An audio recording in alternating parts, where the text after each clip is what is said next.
welcome back, everyone, to episode 2 of the Gaudette experiment, where we talk about life, wellness, and hobbies.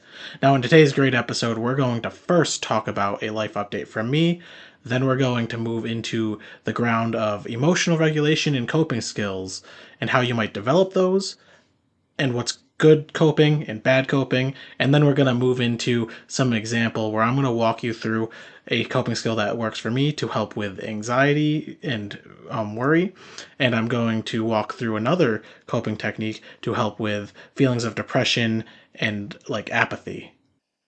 So the life update today is going to be really short because there's not much new for me, but I want to start by saying happy Thanksgiving, and I hope you all enjoy your holiday week. And now into the update. So last week, me and my friend Kyle, we held a tournament for Smash Bros. For the Nintendo 64 at Thistle and Mirth. I mean, you can't really go wrong with alcohol and pizza. That was a fun time. And it had a decent turnout. Quite a few people joined. We formatted it as a round robin, so everyone got to play each other. Me and Kyle did not play because we were running the tournament and trying to see everyone's interest and get people interested.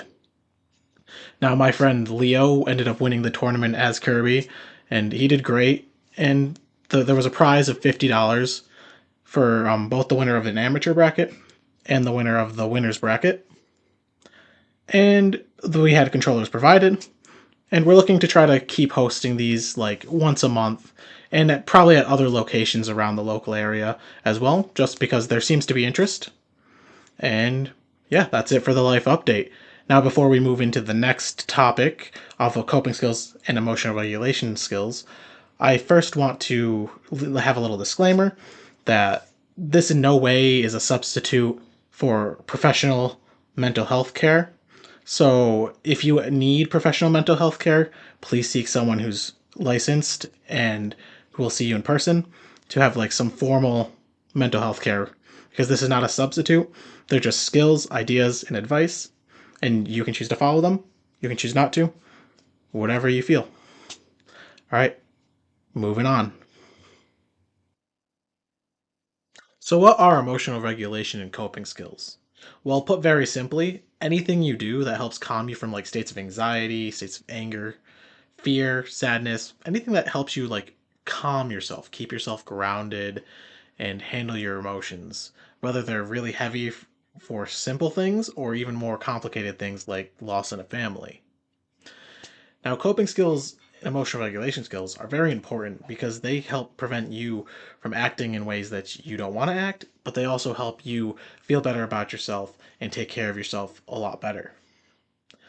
Now, a lot of our coping skills we learn in childhood and we just carry into our adulthood.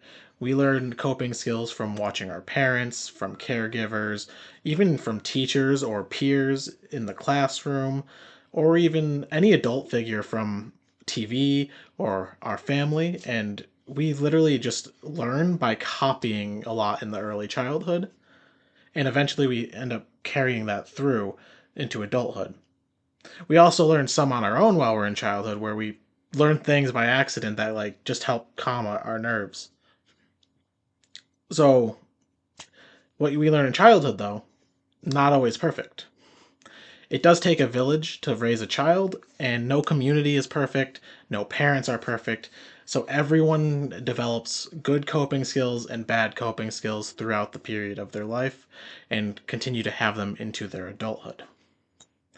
Now, everyone is capable of learning new coping skills to replace some old unhealthy coping skills, but it can take a lot of work and it's really hard to learn new things if you don't have a reference point like a new person or new knowledge, because we can only do the best we can with what we have and what we know. We can't control the cards we're dealt, we cannot control the cards we pick up on draw. We can just play what we have, work with what we know, and there's nothing really else other than that when it comes to that. If there's no reference point, it's very hard. But also, because you've been using these skills throughout your life and throughout your childhood, because they worked when you were a child, or they continue to work now even if they're not healthy, that also is difficult. That creates a lot of, that's deeply ingrained. It's not easy to change things that are deeply ingrained like that. So honestly, the best thing you can do is learn skills and build your skills. You like when you're nervous, do you like playing with cards? Do you like breathing? Well, a lot of the negative coping skills, it's not that they're bad on their own, it's they're bad in excess. And it's like heavy substance use, too much video games, self-isolation. Those are common ones that can be overused, even diving too much into TV. Sleeping too much can actually be a negative coping skill, although sleeping can be a positive coping skill if used right. And some of my favorite positive coping skills are things like breathing techniques, journaling is one of my good ones. Hanging out with friends and family is great, especially if they're people you like to be around. And time in nature, going for walks, exercise. There's a lot of little things that work really well. So it's especially important though when especially with if you work with children or you have children, it's important to really deal with these and help teach children early as possible so they have less unlearning to do and less replacing coping skills to do. And really what you can do is oftentimes you want to be like a place for your child to be able to speak comfortably, especially around their emotions. If they're feeling bad, let them talk. Don't judge, don't criticize. Just let them talk about it.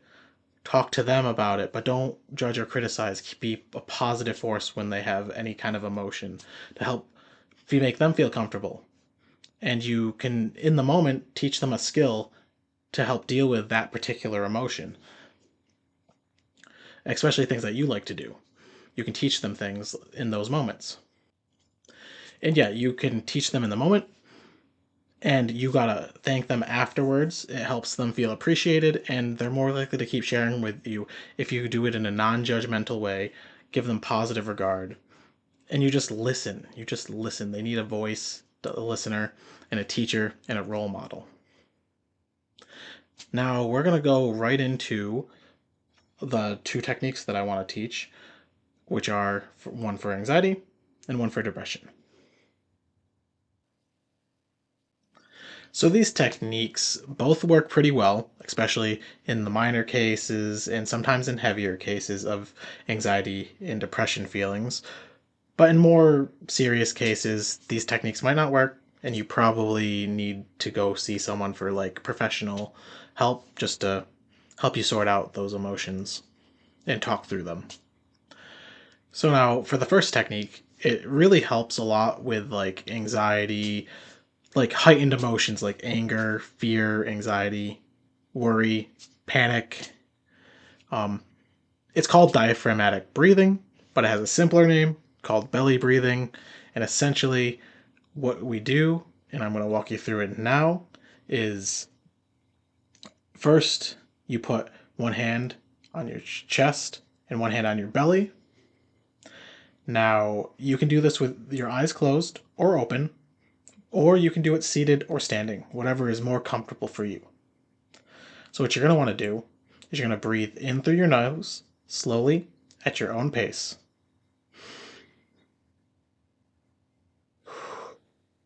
And you're going, while you do that inhale, you're going to feel your belly rise. Your deep breath should make your belly rise, and you're going to feel that. Now on your exhale, you want to do it slowly at your own pace and feel the relaxation in your shoulders and your neck. Focus on trying to relax your shoulders and neck while you do this. So let's walk through a few more breaths, and this is a good technique you can take with you.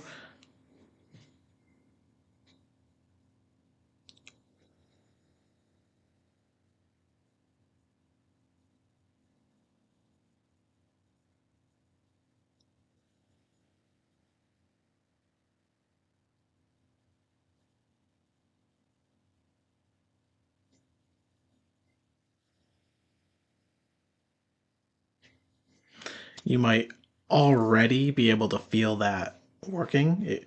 The breathing really helps you regulate yourself. It helps calm your body internally, which is why it works to help calm feelings of worry and anxiety. And sometimes, like, panic disorders and panic moments of panic can be seen as like breathing disorders because they often cause you to hyperventilate, breathing way faster than you're supposed to. So, consciously controlling your breath, slowing the breath down at your own pace, and being really focused on it can actually really help calm down those moments of anxiety and panic sometimes. Now, into the second technique.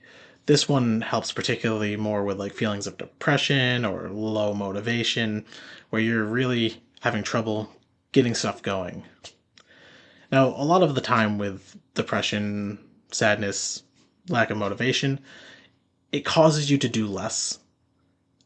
And the inactivity from doing less can also make you more depressed.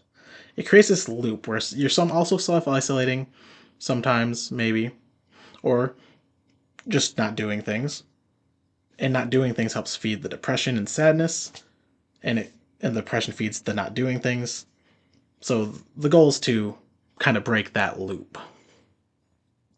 So with this, I don't know a simpler name for it, but it's going to be an adaptation of something called behavior activation, which is kind of like you're making a list.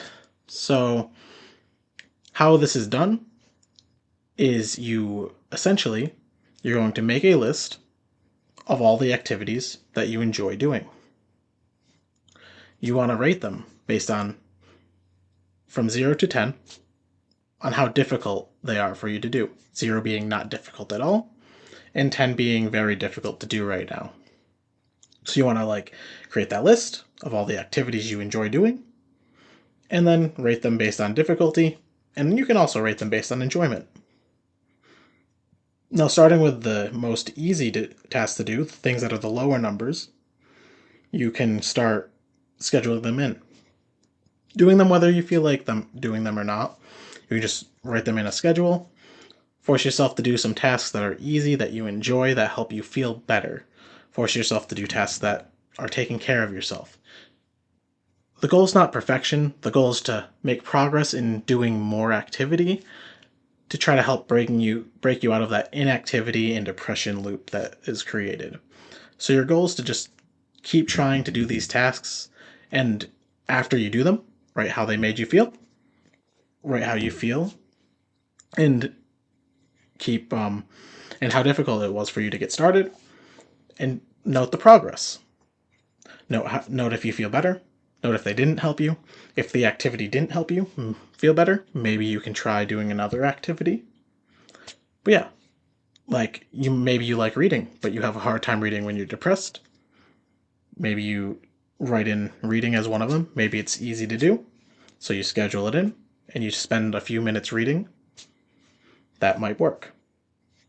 But it's not going to work right away. This is a technique where you have to like build, and you have to slowly build that progress towards being a little bit more active to help break that loop. And hopefully the activity will help. It won't always help, but sometimes it helps break you out of that loop.